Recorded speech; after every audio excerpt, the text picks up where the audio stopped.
We woke up Sunday morning bright and early, about 9 o'clock. It's our travel day, so we wanted to get an early start. Jill actually got up at 9 a.m. I got up at 7 a.m., had some things to do, get packing, get ready to get out the door.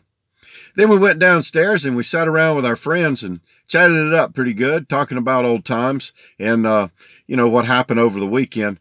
But next thing you know, it was 12:30 and we got to get on the road. We got to get back to Camp Riverview.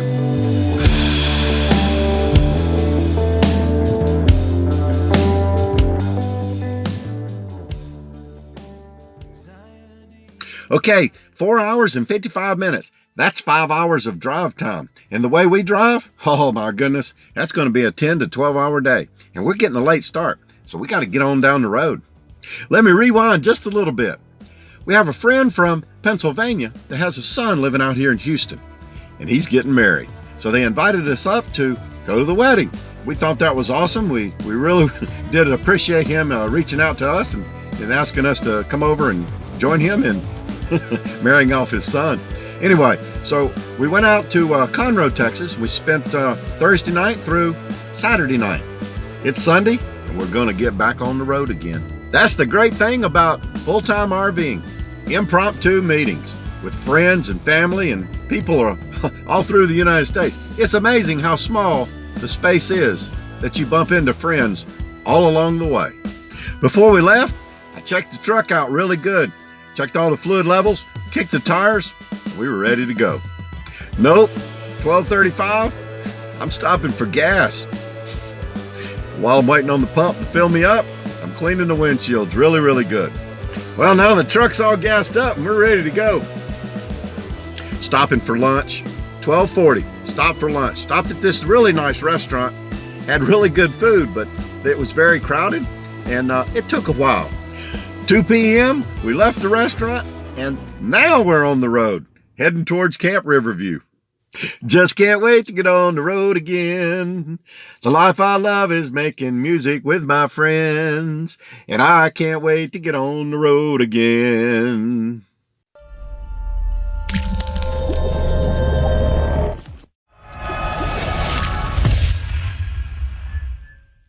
I hate the way some people drive. I don't like to say the word hate, but I tell you what, some people drive like they're on a racetrack, like they're Richard Petty or something.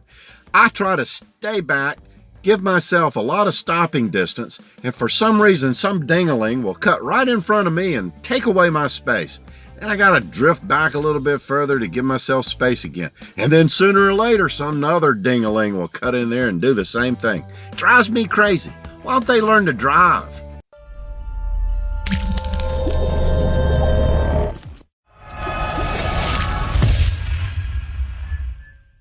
Drove all the way down to Houston. About 3 o'clock, we decided it was time to stop and stretch our legs. So we went to a Goodwill, checked for bargains.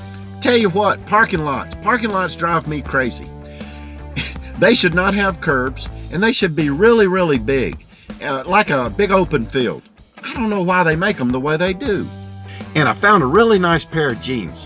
For $7, and they look practically new. They're really, really good shape. But for $7, you can't buy jeans like that at a store for $7. Walmart, probably the closest, might get 12 to 15. But if you go to a brand store, it'll cost you 50, 60 bucks. And they all tore up. The knees are shot and everything else. I don't know what's going on. I don't know why people would pay that kind of money for used up, worn out jeans. I got some good ones. $7.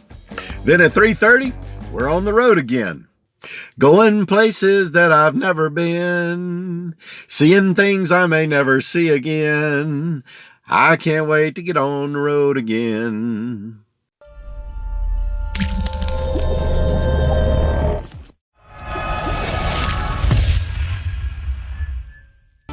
$4:15, we stop at Buc-ee's, stretch our legs and get a cup of coffee and wander around the store a little bit.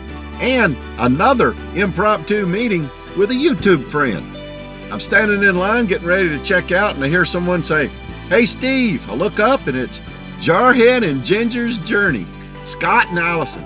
They happened to be in the store at the same time and we stood around and we talked a little bit and chatted it up pretty good and took some pictures. but we had to get on down the road. We were pushed for time. So it was a short meeting, but nonetheless, it was a really good meeting. And if you get a chance, I'll leave a link for their channel right up there. Go check them out. See what they're all about. 4:30, we're back on the road again.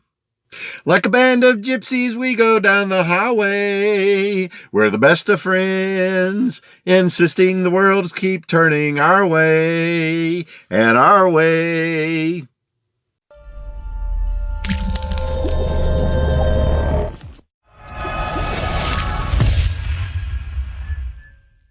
I-10's a mess. Construction everywhere. So we wanted to avoid the construction, so we got out on Route 90. It's parallel to I-10. We thought we might make a better time, and it wouldn't be quite as hectic. So we're out on Route 90. We're heading parallel to I-10, and all of a sudden we see a sign about 5 miles down the road. It says, bridge out. So we had to travel up under I-10, do a U-turn, go back the same distance that we just went, get back on I-10. I guess we're just going to travel I-10 and deal with the construction. You know, earlier I said I cleaned my windshield really, really good. After we left Buc-ee's, I'm driving down the road, and one of those kamikaze bugs flew smack dab into the windshield. If I had not had the windshield, it would have hit me in the eye.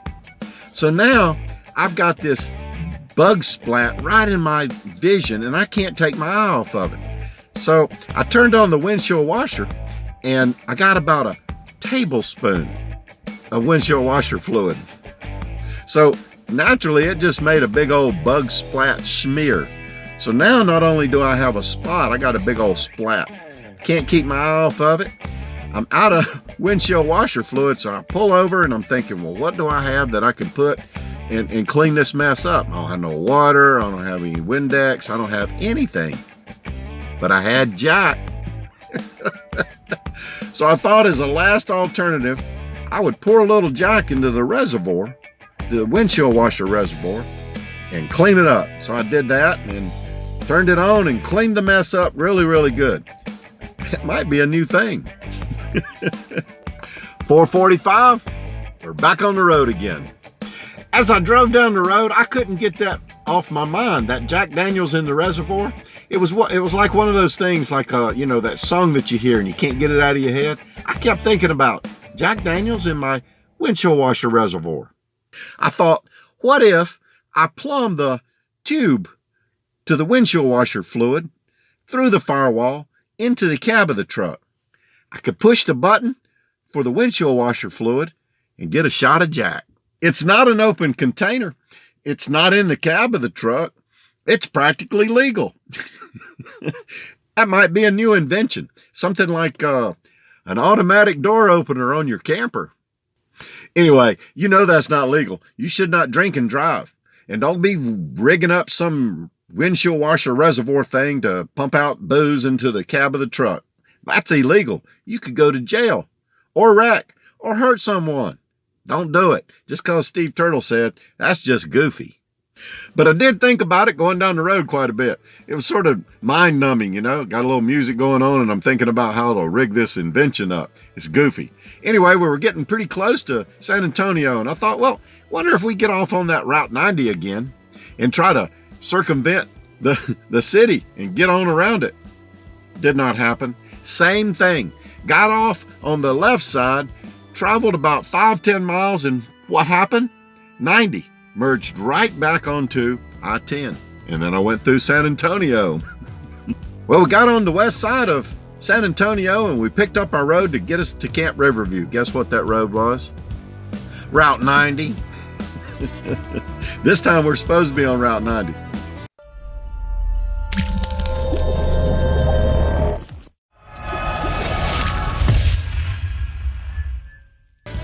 So now it's dark. I've got about an hour's drive to get to Camp Riverview. Route 90 is a deer-infested, dark road. The good thing is there's not a lot of traffic out there.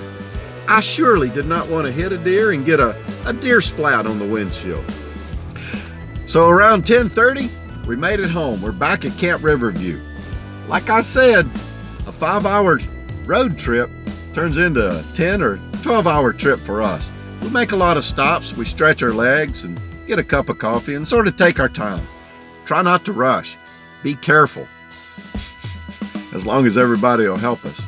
So we had a good trip. We had a good time, as always, and we made it home safe and sound, and that's what counts. It's on the road again.